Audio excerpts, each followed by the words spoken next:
여러분 오랜만입니다. 오늘은 세안 후 토너만 바른 상태에서 목빗금 먼저 주물러 줍니다. 매번 마사지 전 스트레칭을 해주면 더 좋지만 귀찮거나 바쁠 때는 이렇게 목빗근을 주물러 주는 것만으로도 턱선의 부종이나 노폐물 제거에 도움이 될 수 있어요. 그동안 좀 바빠서 마사지를 자주 하지 못했더니 얼굴이 울퉁불퉁 많이 부었고 거의 울상이네요. 그래도 마사지 후에는 다시 생기를 회복할 수 있습니다.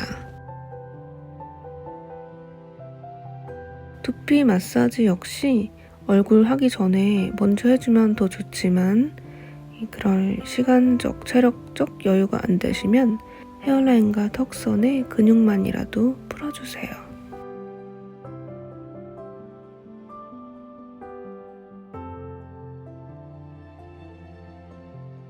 이제 저는 탄력 오일을 도포합니다.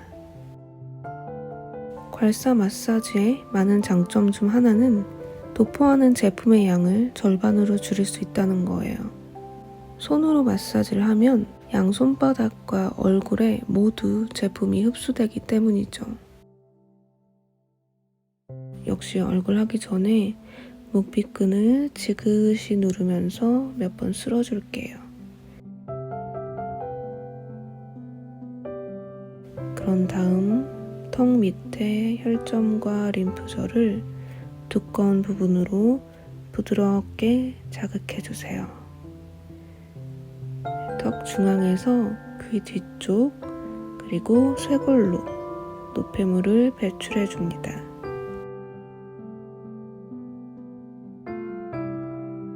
귀 앞에 이문, 천궁, 청해열 다 아시죠? 턱선의 근육과 근막을 부드럽게 이완해주세요. 두툼한 괄사는 비단 피부 겉면이 아닌 아래 근육까지 지그시 풀어줄 수 있어요.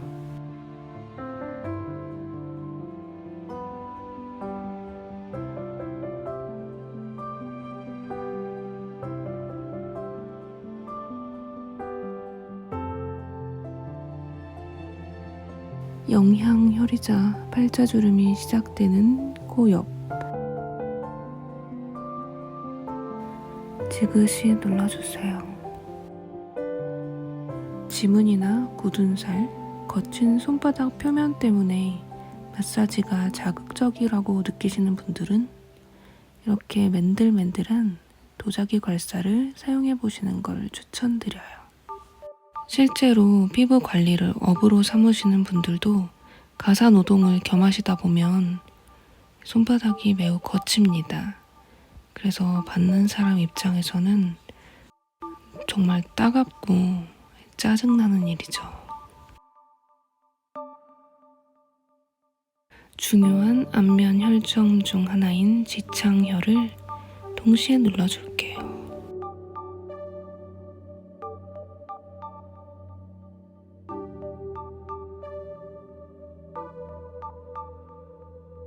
손에 굳이 힘을 주지 않아도 이 묵직한 괄사가 알아서 밀착시켜줍니다.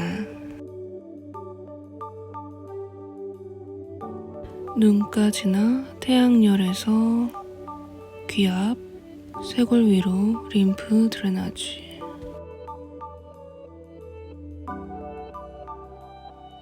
눈두덩이와 눈가의 탄력을 위해서 눈썹 혈점을 자극해줍니다. 눈가 처짐 예방하는 데는 눈썹 마사지가 가장 효과가 좋은 듯해요. 알륜근을 이완시켜주니까 처진 눈두덩이 피부도 좀 탄력이 올라붙는 것 같아요. 굳어있는 이마 근육을 이완하고 혈점을 자극합니다.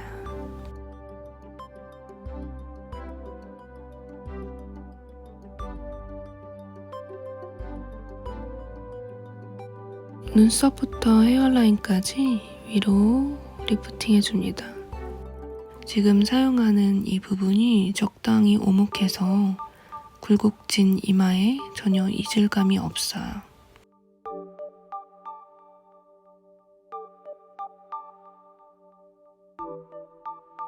두꺼운 면으로 전체적으로 목을 쓸어 올려주세요.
마사지 후에 유분이 많이 남았다면 티슈로 1차적으로 제거해주세요.